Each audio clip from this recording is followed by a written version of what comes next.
नमस्कार. आज माझं नाव आरिफ शेख. आज मी चाललो आहे पुणे मेट्रोमध्ये. आता खूप पाऊस आला, रात्रभर खूप पाऊस होता. तर आपण परिस्थिती बघूया जरा पुणे मेट्रोमधून कशी परिस्थिती आहे, कुठे कुठे पाणी तुंबलं आहे, रस्ते कसे झाले आहेत, ब्रिजवरती पाणी किती आलं आहे. तर चला माझ्यासोबत या लवकर. आता मी सध्या मेट्रोच्या लिफ्टमध्ये आहे. तर बघूयात आता मेट्रो किती वेळाने येतात, मग आपण दर्शन करूयात पुण्याचे हेवी रेनफॉलमध्ये. चला आता तर ट्रेन तर दिसत नाही, होते टायमिंग चेक करू आपण.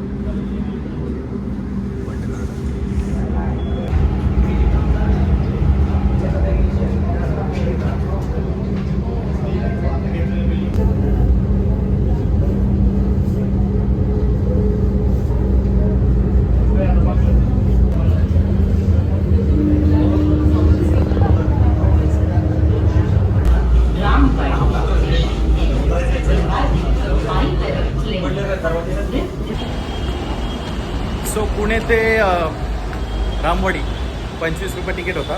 आणि आता मी चाललो आहे रामवाडी ते डेक्कनपर्यंत, कारण तिकडे 2 ब्रिज आहे. आपला मेन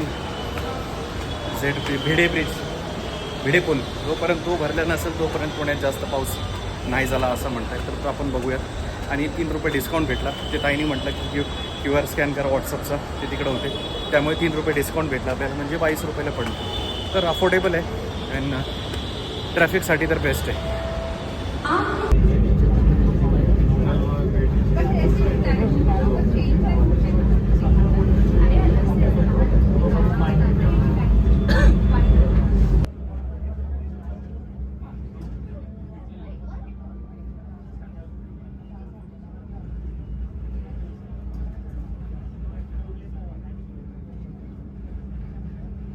तर जरी मी मेट्रोमधून रील्स बनवले, अपलोड केले, व्हिडिओज बनवले, अपलोड केले, तर ह्याच्या मागचं कारण अजून एक गोष्ट ही लक्षात येते की ह्याच्या मागं एक परिस्थिती आहे. लोकांचे उद्ध्वस्त झालेले घर आहेत. ते बघून पण मनाला खूप त्रास झाला की ही अशी परिस्थिती कशी काय झाली. म्हणजे ह्याच्या आधी अशी परिस्थिती कधी झाली नव्हती. एवढ्या जास्त प्रमाणात पाणी का सोडला गेला खडकवासला डॅममधून, त्याची एवढी गरज होती का? थोडा करून सोडला असतं तर काही प्रॉब्लेम झाला असता का? हे सगळं अजूनही आमच्या डोक्यात आहेत. कारण तुम्ही जर बघायला गेलं 25 तारखेला 55,000 क्युसेक पाणी खडकवासला डॅममधून सोडला गेला. आता मग जे पाणी सोडलं गेलं, मग आतमध्ये जे पाणी आहे त्या पाणीला जायला जागाच नसणार आणि तो पाणी कुठं जाणार? घरात शिरणार. तर ही गरज होती का एवढंच जर एकसोबत पाणी सोडायची? आपण सोडू शकलो असतो 10,000, 15,000, 20,000. हा असा माझा एक प्रश्न निर्माण झाला आहे माझ्या डोक्यात आणि काही भरपूर लोकांच्या डोक्यात निर्माण झाला आहे.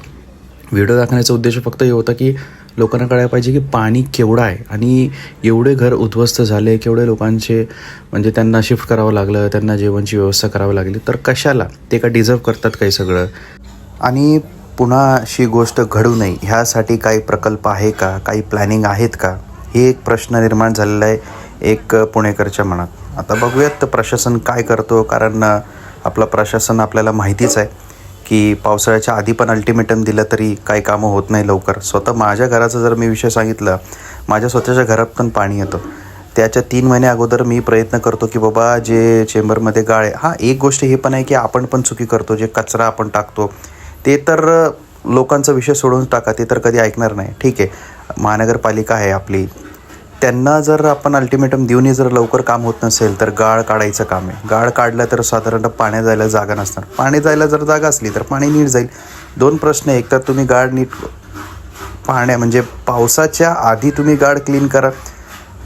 दुसरी गोष्ट, हे नियोजन असं करा की जर असा प्रॉब्लेम झाला तर लोकांना त्रास नाही हो. मग त्यासाठी आपण काय करू? आणि तिसरी गोष्ट म्हटलं तर की एवढं पाणी सोडण्याची गरज होती का? हे 3 प्रश्न माझ्या डोक्यात आहे. 2 ते 3 दिवसापासून सतत पाऊस सुरू आहे. त्यामध्ये तुम्हाला मी दृश्य दाखवतो. सातोले भिडे ब्रिज डेक्कन ब्रिज त्यात कल्याण नगर मनगार्डनचा ब्रिज. व्हिडिओ जर आवडला असेल तर शेअर करायला विसरू नका. नवीन असाल तर सबस्क्राईब करायला विसरू नका.